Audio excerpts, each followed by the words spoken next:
Vous écoutez un podcast qui pourrait peut-être vous intéresser. Comment voyez-vous votre œuvre aujourd'hui? Je pense que j'ai réussi à peu près ce que je voulais. En réalité, nous sommes des fantômes, mais... Vos histoires ne m'intéressent pas. Je dirais malgré tout que cette vie fut belle. Fleur de Cactus est un podcast qui explore l'impermanence avec audace. Tout change, rien ne dure, tout a une fin, tout est recommencement. Je vous présente la saison 3 de Fleur de Cactus. Je suis Susanna Darcambel, créatrice de ce podcast, et je vous souhaite une très belle écoute. Aujourd'hui, j'accueille Sylvie Bourguignon, psychologue clinicienne. Bonjour Sylvie. Enchantée. Bonjour, Susanne. Je suis vraiment ravie de vous recevoir sur Fleur de Cactus et de profiter de votre éclairage, car en effet, vous accompagnez régulièrement des personnes traversant des burn-out. Vous avez plusieurs cordes à votre arc, car vous êtes aussi formé au Reiki. Vous avez adopté une approche transgénérationnelle dans votre travail. Donc on va voir comment ces méthodes-là aussi peuvent entrer dans l'accompagnement que vous proposez. Sylvie, pouvez-vous nous rappeler ce qu'est un burn-out, autrement dit en français, le syndrome de l'épuisement professionnel? En quoi il se différencie d'une grosse fatigue?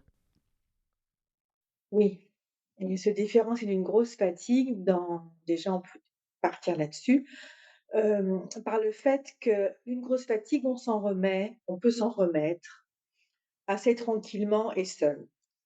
Un burn-out, heureusement, on peut s'en remettre. C'est quand même l'objectif et l'objectif du travail thérapeutique, parfois aussi, accompagné d'un travail médicamenteux, enfin d'un traitement médicamenteux et d'un lien, avec un médecin. En revanche, se sortir seul d'un burn-out, c'est plus complexe parce que, il y a une part chez la personne qui, a du mal à entendre qu'elle ne va pas bien et qu'elle ne va pas bien pour des raisons qui sont liées au travail. Et comme le travail, souvent, pour ces personnes, est un investissement et un lieu d'épanouissement extrêmement important, peut-être parfois même un peu plus haut, voire trop haut par rapport à une moyenne ordinaire, on va dire.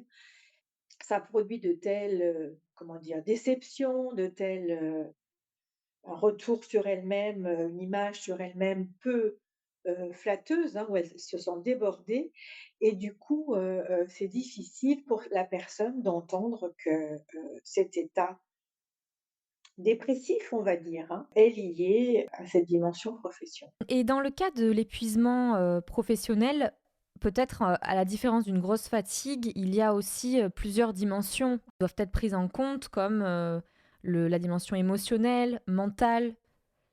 C'est un surinvestissement sur le plan émotionnel, en fait. C'est-à-dire que c'est un surinvestissement en temps, donc en énergie, et on a tous nos limites. Souvent, je parle de réservoirs aux patients. On a des réservoirs à l'intérieur de nous qui font que c'est notre capacité à pouvoir mettre en route des choses, que ce soit professionnel ou autre. Et si on l'utilise dans sa totalité, on est à plat, tout simplement, hein. Et du coup, cet investissement va provoquer un déséquilibre, hein.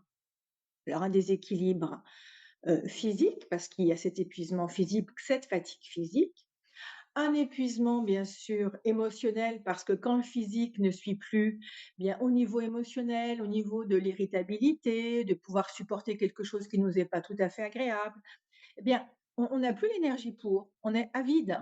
Et puis aussi, il y a toute la dimension qui va avec, qu'on oublie parfois, c'est la dimension cognitive. C'est-à-dire que, alors soit les gens le décrivent très bien, parfois ils disent, mais j'ai la tête, mais c'est bouillant, quoi. Burn, ça veut dire brûler, hein. On se crame, hein, au sens de cramer vraiment la tête. Et du coup, les neurones qui vont avec, enfin bon, voilà. Il y a cette saturation cognitive qui fait qu'on peut plus faire rentrer quoi que ce soit dans notre tête parce que, il y a plus la place. Donc, ça c'est très important d'avoir, en tête aussi cette dimension, cognitive. Et puis bien sûr, bah, cet ensemble de déséquilibres entraîne, Ça peut être par vague, de la démotivation, puis on se reprend, on y retourne, puis à nouveau à plat, et cetera, et cetera. Donc c'est vraiment cette, rupture d'équilibre qui fait que, bien, la personne peut un matin ne plus se lever ou, voilà, être dans un état, qui nécessite vraiment qu'elle se pose. Mmh. Et vous parliez tout à l'heure de la dimension cognitive. Parmi les personnes que j'ai, enfin, dont j'ai recueilli le témoignage, une personne qui avait fait un burn-out sévère, elle était partie chez le coiffeur parce que ses copines lui avaient dit: ça serait bien que tu prennes soin de toi. Elle était incapable de retrouver l'adresse de sa maison. C'est comme si son cerveau ne se souvenait plus ou n'avait plus la capacité, en fait, de remémorisation de choses très simples de la vie. Oui, oui, c'est un blanc. C'est-à-dire qu'il y a un tel débordement, il y a ça déborde tellement qu'on peut plus, intégrer même des éléments, des informations tout à fait basiques et très personnelles. Alors ça va de la personne qui retrouve pas l'adresse comme vous dites, à la personne qui ne peut plus se lever le matin, hein, qui ne peut plus mettre un pied par terre, à la personne qui a des idées noires et cetera et cetera. Ça peut aller loin. Et justement, est-ce qu'on pourrait voir comment se manifeste ce burn-out? Donc, on a parlé de ces manifestations cognitives, mais il y a des manifestations émotionnelles et physiques. Est-ce que vous pourriez nous en énumérer quelques-unes pour un peu l'appréhender un peu mieux? Alors, en fait, c'est assez insidieux le burn-out, hein, parce que ça vient petit à petit et puis ça vient pas tout seul. Dans ces situations, on n'est jamais tout seul, hein. Heu, c'est, dans la question du lien au travail. Donc c'est quelque chose qui, parle de l'entreprise, du fonctionnement de l'entreprise, enfin on peut plutôt dire des dysfonctionnements de l'entreprise et de la personne dans sa façon de réceptionner et de répondre à des situations managériales qui sont, pas bien traitantes. Souvent, comme ça touche des personnes qui ont un très grand investissement professionnel, avec, des valeurs importantes, voilà, où la sphère professionnelle représente quelque chose de très investi dans leur vie, elles vont toujours, avoir la tendance à répondre sans remettre en question. On ne parle pas de remettre en cause, hein, on parle de remettre en question ce qui leur est demandé. Même quand ce qui leur est demandé est complètement paradoxal ou impossible parce que les moyens ne sont pas en rapport avec les exigences demandées. Bah, elle va commencer à s'épuiser physiquement déjà la personne, hein, et puis, à être dans cette, ça peut aller jusqu'à du non-stop au travail, enfin travailler plus tard le soir, plus tôt le matin, de chez elle, plus le week-end, plus sur les vacances, répondre, voilà, hein, il y a plus de coupure, il y a plus de limite. Donc, une exposition chronique au stress. Chronique au stress, voilà, qui va voilà et ça va générer effectivement ce stress de devoir faire, faire, faire, faire, faire, hein, pour répondre aux exigences. Donc ce stress, on a tous des situations de stress dans notre journée, on va un peu speeder et cetera, mais il y a un stress au-delà duquel, hem, on n'est plus en capacité de réagir. C'est plus quelque chose qui fait locomotive, mais c'est quelque chose qui peu à peu, bien nous détruit. Mmh. Et donc vous parliez donc d'une personne qui est toujours dans l'action, donc j'imagine que sur le sommeil, il y a un énorme impact. Alors, c'est voilà. Sur le corps, tension musculaire. Oui, tout se désorganise, c'est-à-dire, il y a plus de limite jour-nuit, vacances, pas vacances, par exemple. La question du sommeil, ben, comme c'est toujours en train de cogiter, de ruminer, c'est non-stop, ça marche non-stop. Donc les personnes ont des problèmes de sommeil, soit d'endormissement, soit de réveil, soit d'insomnie, enfin, soit un peu les 3 en fonction des périodes. Il peut y avoir aussi un déséquilibre, alimentaire qui se fait parce que, ben, quand il y a un épuisement physique, ben, il faut quand même continuer à pouvoir trouver les ressources pour se lever et cetera. Donc, ben, notre carburant, c'est aussi l'alimentation. L'alimentation devient anarchique et ne fait pas, son travail, De support, de comment on soutien. dit? Voilà, originel qui est de nous donner de l'énergie, pour pouvoir, faire ce qu'on a à faire dans notre journée, hein. Donc voilà, le stress, le sommeil, l'alimentation et puis, il peut aussi y avoir, des pertes, d'élan, pour tout le reste. C'est-à-dire qu'on n'a plus envie, bah, je sais pas, de passer du temps avec des amis, avec les enfants, c'est plus compliqué, il y a une espèce de fermeture presque, hein, quelque chose qui fait repli sur cette, obsession, on peut dire, à, remplir, le cahier des charges demandé, mais qui est un cahier des charges complètement, inapproprié. J'ai lu une enquête récente du ministère du Travail, je crois, enfin en tout cas c'est un papier très officiel, qui essaie de déterminer ce qu'est le burn-out parce que c'est encore assez difficile. Et il y avait parmi les manifestations, en fait, enfin, comment on pouvait le déterminer, c'était une forme de cynisme qui pouvait s'élever chez ces personnes-là, une forme de tristesse, de...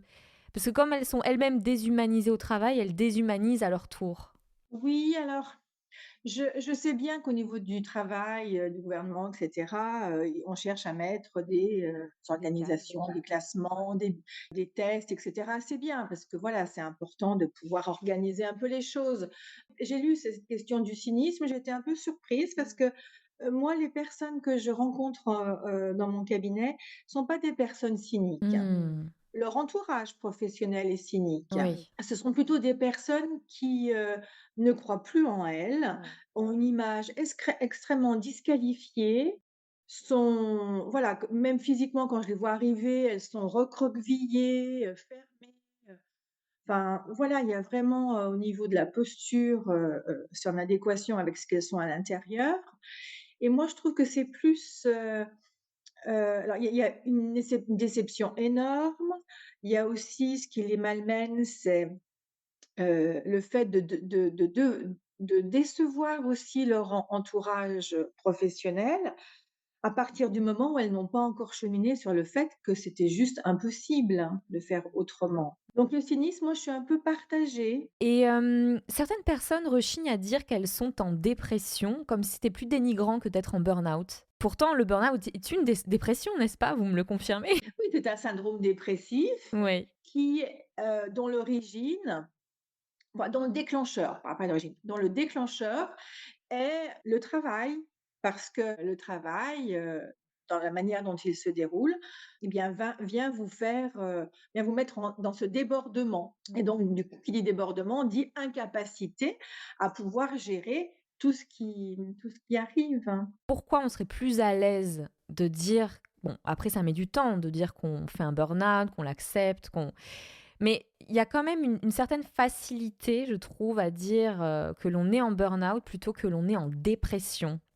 Comme si la dépression était beaucoup plus infériorisante, disqualifiante, parce que le burn-out, finalement, eh bien, c'est des personnes qui ont mis beaucoup d'entrain dans le travail, beaucoup d'efforts. Donc, C'est un état dépressif mhm, ou syndrome dépressif. Alors, qu'est-ce que ça veut dire syndrome? Syndrome, c'est un ensemble d'éléments qui concourent à montrer qu'on est dans un état dépressif, donc quelque chose d'accord. qui chute, qui chute, hein. Hmm, La dépression au sens psycho et psychiatrique du terme, on parle un peu d'autre chose. C'est pour ça qu'on peut faire cette distinction. Dans le langage courant, on va dire bah oui, je suis un peu dépressive, ou les gens vont dire je suis déprimée, voilà. Enfin oui, bon.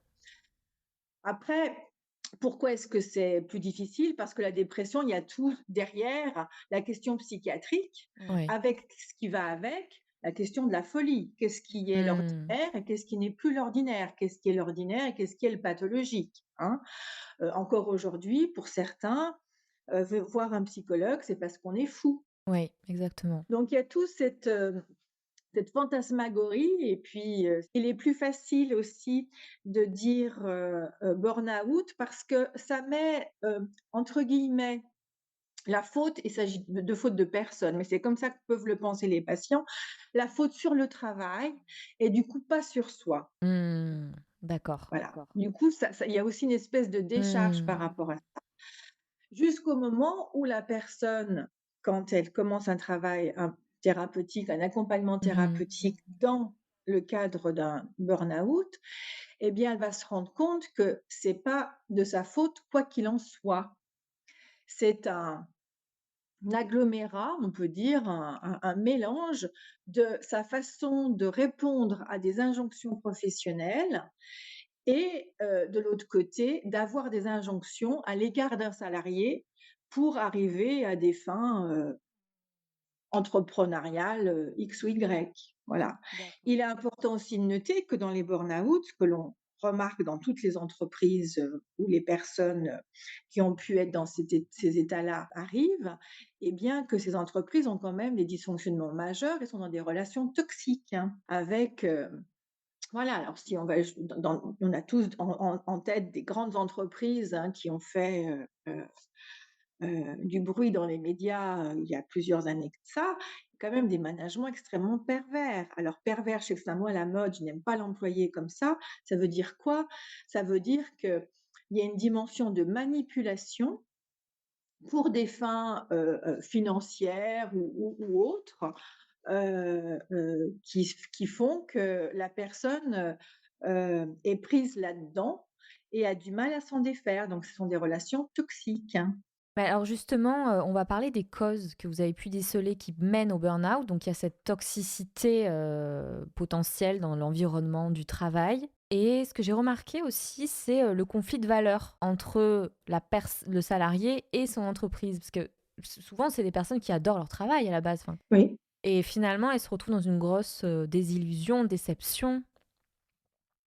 Je sais pas ce que vous en pensez. Est-ce que c'est quelque chose qui revient souvent, ce gap, ce fossé? Oui, oui, c'est vraiment des personnes, qui ont une haute estime de leur travail, trop haute même, hein, et c'est là où la bascule, où le lien peut se faire entre, qu'est-ce qui fait qu'une personne dans les mêmes conditions professionnelles va aller sur une voie d'un burn-out et une autre ne va pas aller sur un burn-out. Alors en même temps, il y a un moment où, quelle que soit notre structure personnelle, un management vraiment, un peu fou, hein, va quand même produire des effets délétères.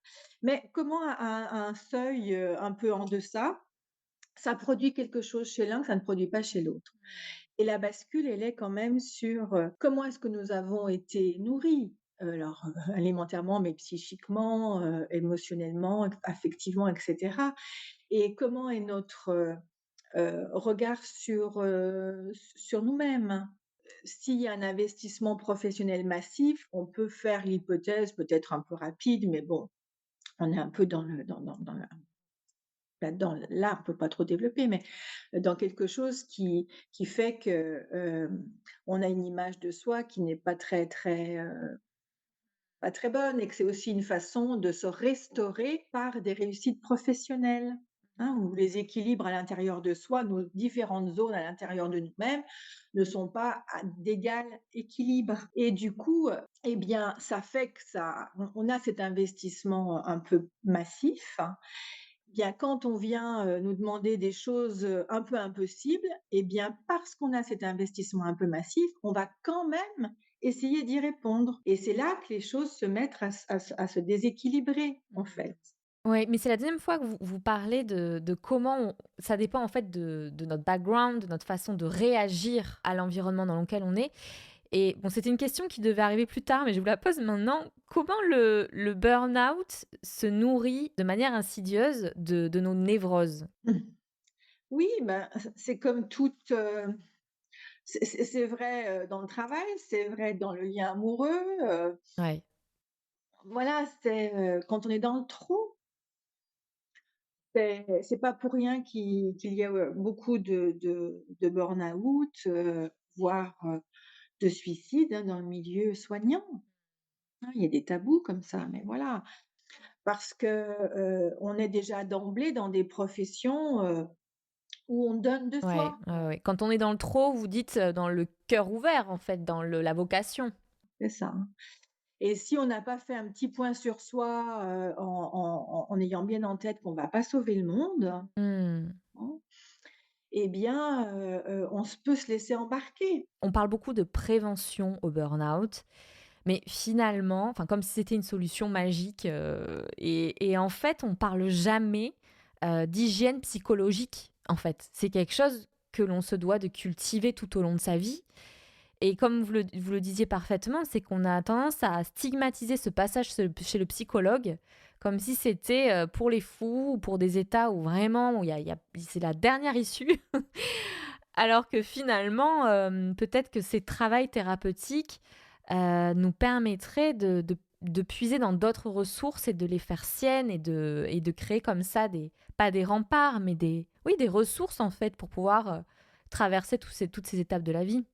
Oui, ça pourrait mettre un garde-fou, une prise de conscience Oui, un peu plus importante de soi à oui, soi, et ouais. cetera. Oui, oui, oui, oui. Alors et les préventions, vous disiez parliez de la prévention. Et La prévention, moi, je trouve que oui, c'est bien d'essayer de mettre de la prévention et de dire aux salariés, faut mais c'est mmh, le travail, enfin, le devoir d'une entreprise, puisqu'on est dans le monde professionnel, c'est un de payer ses salariés et 2 de protéger ses salariés. ouais. Hein, voilà. Donc de protéger ses salariés, ça veut dire quoi? Ça veut dire de lui fournir des conditions de travail humaines et possibles pour faire la tâche pour laquelle elle est payée. Voilà, hein. La problématique, c'est que, bon, dans la majeure partie des cas, ils sont payés pas toujours en fonction de leurs heures supplémentaires, et cetera, ce qui est aussi d'autres désagréments. Mais la question de la protection, on voit bien comment, du coup, elle est défaillante, là, du côté de l'entreprise.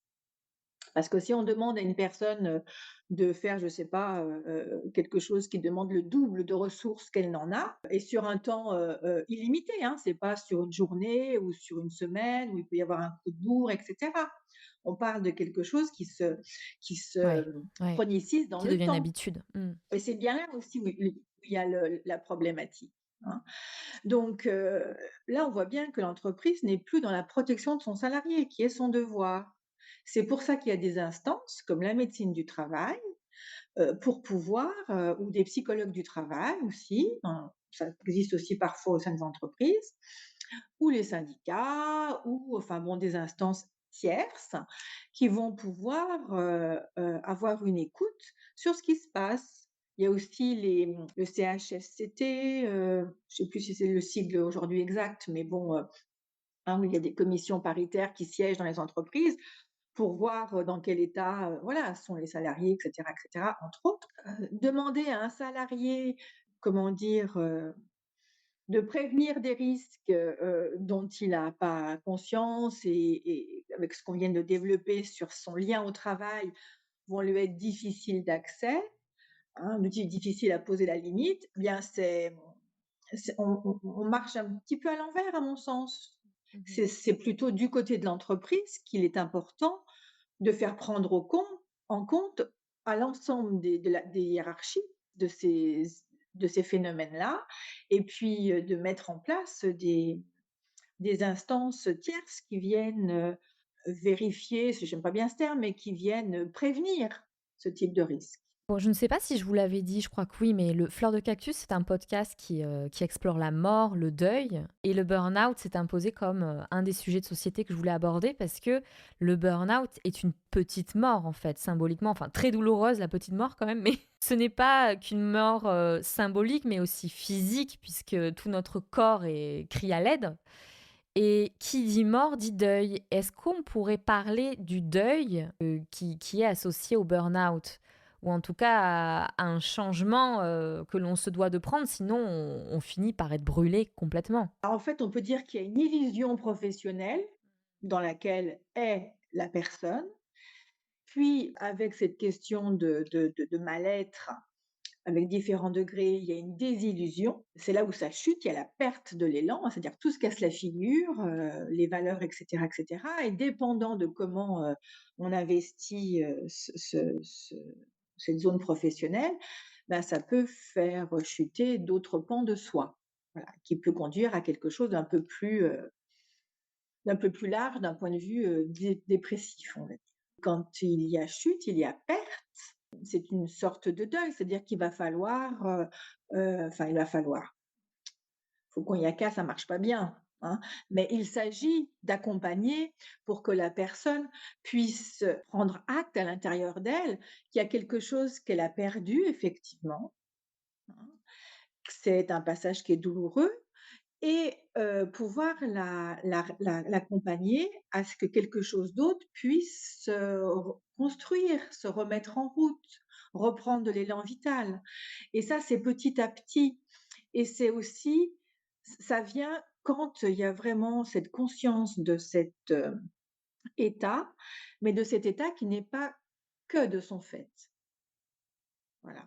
Où, elle peut avoir un regard un peu plus objectivé sur ce qui s'est passé dans l'entreprise. Parce que souvent aussi, il y a, on ça peut être intouchable l'entreprise, Mmh. hein, émettre un jugement un peu négatif et cetera. Bah, c'est tout un il y a tout ce travail aussi, Ouais, de hein, déconstruction du rapport à l'entreprise. de déliaison, de déconstruction et de reconstruction. Le truc, il est pas, de partir, à la guerre contre, c'est pas ça, Oui, hein, oui, c'est oui. pas on passe pas d'un truc à un autre, c'est pas très intéressant. Mais c'est simplement de remettre un petit peu les choses à leur place pour chacun et que la personne puisse, après cette perte qui effectivement la modifie, intrinsèquement, puisse retrouver, c'est presque une nouvelle naissance, on peut dire. Vous parliez de deuil, de perte et cetera. Oui, c'est une renaissance à quelque chose d'autre.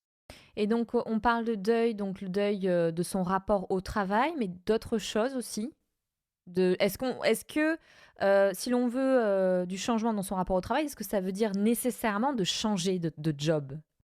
Alors pour moi, oui, je n'ai jamais vu, jamais connu de personnes qui, sont retournées, de façon pérenne dans leur ancien poste. Ouais. C'est pas possible. Enfin, il y a une limite au-delà de laquelle c'est très, très compliqué. Il est plus, comment on pourrait dire? Bénéfique pour la personne que cette page se tourne, qu'elle, puisse, avoir de nouveaux horizons professionnels. Mais ça aussi, c'est toute une étape, hein, parce qu'au départ, les gens disent: «Non, mais je vais y retourner, je vais être en arrêt 1 mois, 2 mois». Non, moi je dis rien, hein, voilà, on laisse le temps, voilà, faire. Je C'est aussi des accompagnements un peu différents, enfin tout accompagnement est différent, mais dans cette problématique un peu différente dans la mesure où je donne un peu parfois des conseils. Ben, un psycho, ça donne pas de conseils, c'est pas là pour ça. Mais je donne des conseils techniques, c'est-à-dire, bah, solliciter la médecine du travail si c'est pas fait, parce que parfois, on peut oublier. Solliciter votre médecin, traitant pour qu'on fasse un petit point là-dessus, là et cetera.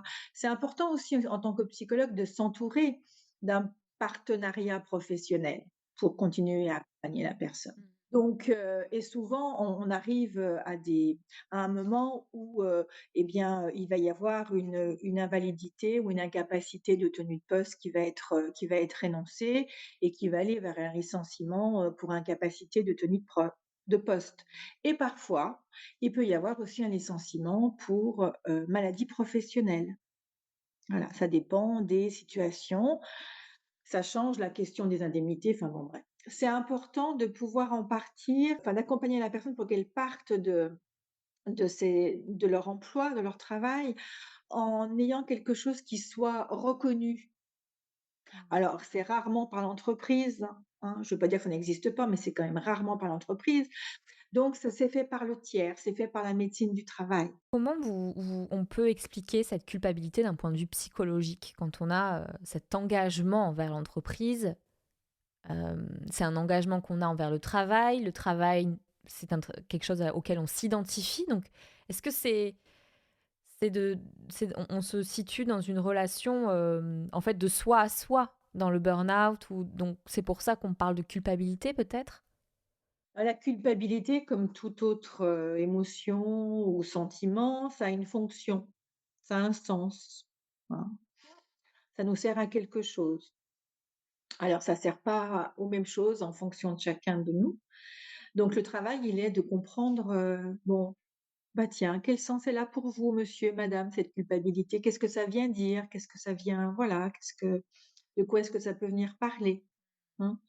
Alors d'une manière un peu très large, dans le cadre professionnel comme ça, si le salarié se sent, dans une culpabilité parce qu'il ne fait pas le travail qu'on lui a demandé, travail impossible, hein, je répète, on explore un peu, quelle est son estime de lui-même, quel regard il a sur lui ou sur elle. Voilà, on peut voir que parfois cette estime, cette confiance, cette sécurité interne est assez peu étayée ou à certains endroits, plus fragile qu'à d'autres. Et puis là, ça nous invite aussi à aller peut-être encore plus loin que notre rapport au travail. Là, on touche des, peut-être des souvenirs douloureux ou des névroses, ou des... C'est-à-dire qu'après, une fois que la personne elle est, remise, en route dans sa vie, sur ce plan professionnel, soit, ben, les personnes, reprennent un travail ailleurs. En principe, j'accompagne jusqu'à une autre reprise de travail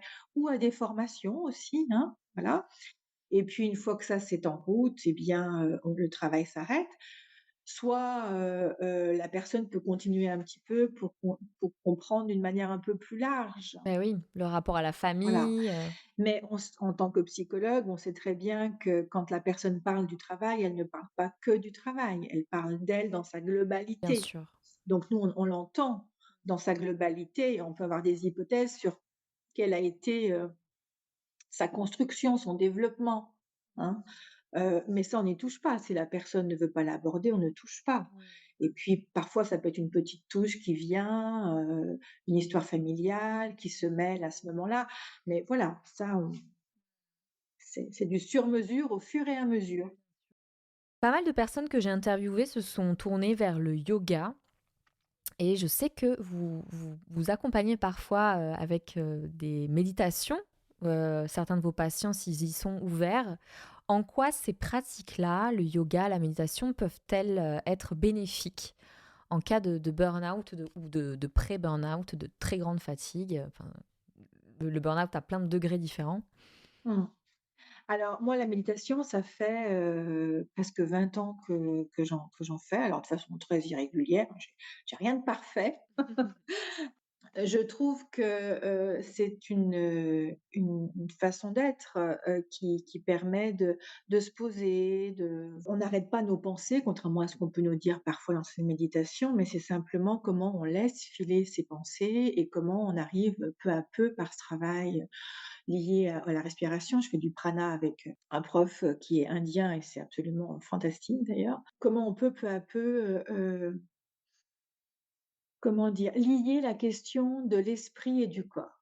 Ouais, Mmh. parce qu'on n'est pas qu'un corps, même quand il fait du bruit à se faire entendre, on n'est pas qu'un esprit et la question aussi, de quand il y a une dépression, c'est quand il y a dépression burn-out, c'est quand il y a quelque chose qui vrille, entre la question de la psyché et du corps. Il y a quelque chose qui est en déséquilibre.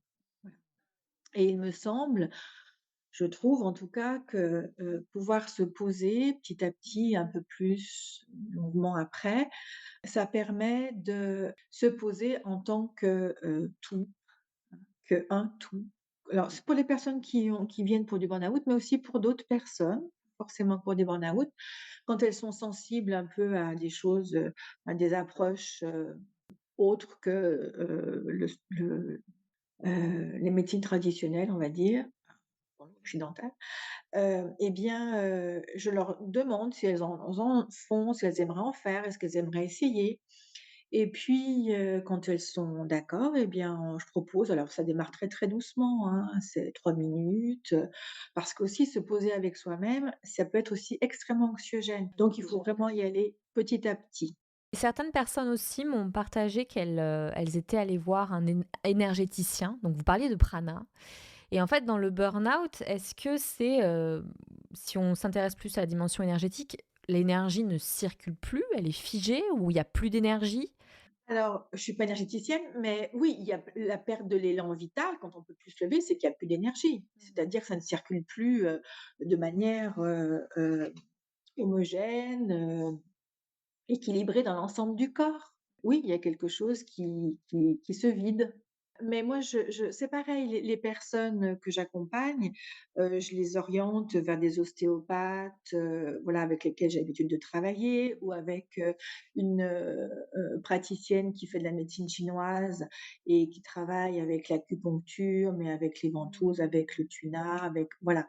Parce que je trouve que c'est important d'avoir ce travail d'écoute au sein du cabinet, mais c'est important aussi que la personne, puisse contacter l'ensemble de ce qu'elle est et c'est son corps et sa psyché et moi je sais pas remettre en route des méridiens ou voir le pouls comme ci ou comme ça.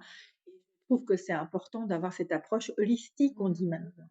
Voilà et comme je ne suis pas formée à ça, j'oriente vers des praticiens, compétents pour faire un travail de concert. Merci Sylvie. On arrive à la fin de ce podcast et je voulais vous demander, est-ce que vous auriez un ultime conseil à donner à cette audience qui nous écoute, qui pourrait être potentiellement en burn-out ou en très très grande détresse au travail? Comment on peut passer le pas en fait de se remettre en question et de se dire bon là c'est plus possible. Malheureusement, à part, que ça vienne de la personne parce qu'elle a atteint sa propre limite et on n'a pas tous les mêmes, c'est bien ça qui fait qu'il y a des degrés dans le burn-out très variables. C'est vraiment, soi-même qui pouvons dire: «Non mais là stop» et c'est d'ailleurs ce qui peut être frustrant pour l'entourage. Qui voit ce qui se passe et qui ne peut rien faire. Alors bon, ben, que l'entourage dise: «Non mais là peut-être quand même ça serait important que, tu sais?» enfin, dédramatiser, démystifier, le fait que tout ne vient pas de soi, hein. Si on ne va pas bien, ça ne vient pas que de soi non plus. Et puis consulter, alors peut-être si les gens sont un peu réfractaires à une démarche chez un psy, ben, déjà le médecin traitant dans une première intention ou un ostéopathe ou un ACU ou voilà et puis petit à petit peut-être qu'à un moment donné, la personne dira: «Bah, peut-être qu'il faut que j'aille me poser un peu autrement». À elle de trouver ses voies de prendre soin. Je trouve que cet échange était très important car il permet d'identifier ce qu'est un burn-out et il permet aussi de mettre l'accent sur l'importance de l'accompagnement thérapeutique avec un psychologue. Je vous engage chaudement, affectueusement, de contacter un psychologue si vous vous retrouvez en détresse psychologique, notamment si cette détresse est liée au travail, car cela vous permettra d'avoir un regard extérieur et de vous déculpabiliser. Je vous retrouve la semaine prochaine pour un nouvel épisode avec encore un échange inspirant qui vous permettra, j'espère, de poser quelques jalons sur ce chemin de guérison ou tout simplement, si vous n'êtes pas en burn-out, eh bien pour en apprendre davantage sur ce phénomène qui touche de nombreuses personnes et peut-être des personnes de votre entourage. D'ailleurs, je vous invite à partager cet épisode au plus grand nombre car cela permettra au podcast Fleur de Cactus d'avoir plus de visibilité. Je vous souhaite une très belle journée.